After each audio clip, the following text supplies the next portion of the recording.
There are two methods for recording payments in TeachWorks. The first is prepayment, and the second is payment applied to an invoice. Let's take a look at method 1, prepayment. With this method, a payment is made before an invoice has been created. Step 1. Click on the billing option in the navigation menu and click on the payments option.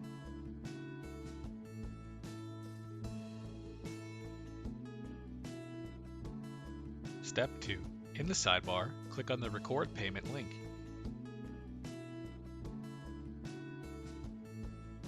The next step is to complete the details on the form. If you would like to email a payment receipt to your client, select the Send Receipt box.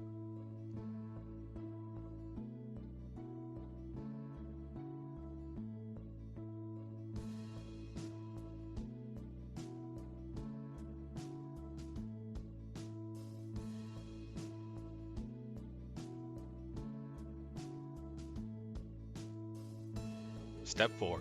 Click the Save button to record a single payment, or click the Save and Add New button if you would like to record more than one payment.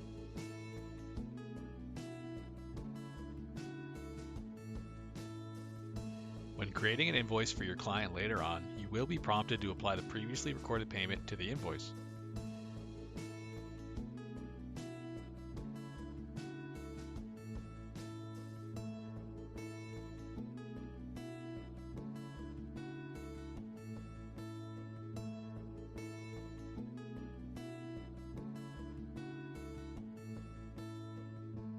Click on the Allocate button to open the allocation form and enter the amount that you want to allocate to the invoice.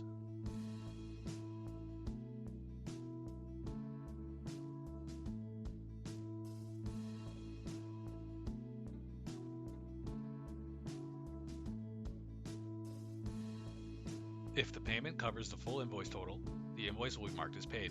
If it covers only a portion, the amount due will reflect the remaining balance on the invoice. If you wish to apply the payment later on, you can go to the invoice and click on the Credit This Invoice link below the Total section.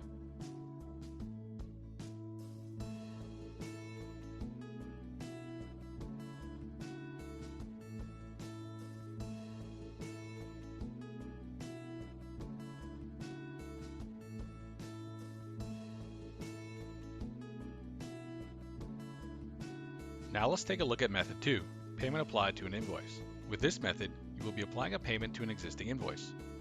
The first step is to click on the billing option in the navigation menu and then click on the invoices option. The second step is to open the relevant invoice by clicking on the invoice number or on the view icon.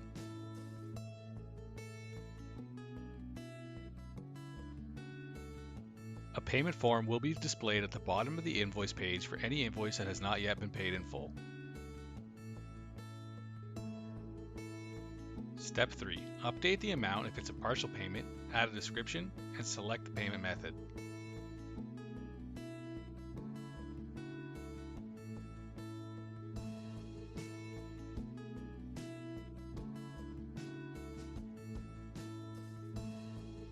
Step 4. If you would like to send a receipt to your customer, select the Send Receipt checkbox.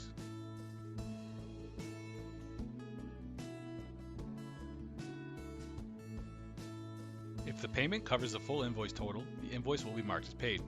However, if it only covers a portion, the amount due will reflect the remaining balance on the invoice.